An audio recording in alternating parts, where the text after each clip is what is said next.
आपने simple interest, compound interest तो सुना ही होगा, स्कूल में पढ़ते थे ना।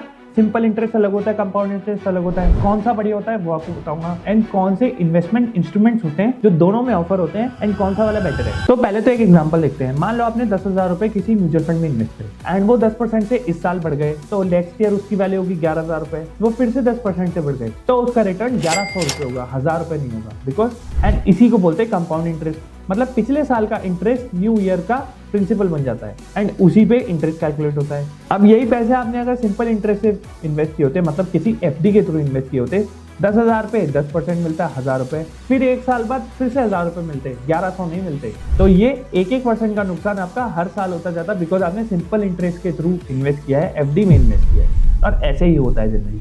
अगर आप शॉर्ट टर्म के लिए इन्वेस्ट कर रहे हो तो उसके लिए सिंपल इंटरेस्ट ठीक है, एटलीस्ट एक फिक्स रेट ऑफ रिटर्न मिलता है। बट अगर आप लॉन्ग टर्म के लिए इन्वेस्ट कर रहे हो तो mutual funds are better, because उसमें आपको कंपाउंडिंग का बेनिफिट मिलता है। अगर मान लो 1 रुपए का 1.5 हो गया तो उस पर और 10% या 20% मिलने की संभावना है। तो ब्याज पे ब्याज, मतलब इंटरेस्ट पे इंटरेस्ट मिलने को बोलते हैं कंपाउंडिंग, एंड इसी को 8th wonder of the world बोला जाता है। अब अगर आप लोन ले रहे हो तो आपको क्या करना है। मान लो आपने 10,000 का लोन लिया है 10% पे 5 साल के लिए, तो सिंपल इंटरेस्ट पे आपका इंटरेस्ट बैठेगा 5,000 रुपए। और ये अगर आपने कंपाउंडिंग बेसिस पे लिया होता तो आपका इंटरेस्ट बैठता 6100 रुपए। तो इस सब से क्या मतलब और क्या निकला, जब पैसा इन्वेस्ट करो तब कंपाउंडिंग बेसिस पे करो, उसमें पैसा मल्टीप्लाई होने के चांसेस बहुत अच्छे हैं। और जब लोन पे लो तो सिंपल इंटरेस्ट पे लो, क्योंकि ब्याज मल्टीप्लाई नहीं करना होता। तो हमेशा इन्वेस्टमेंट करो और लोन लो तो इसी बेसिस पे करो, पूरा पढ़ के करो। So that's all for the video, see you soon.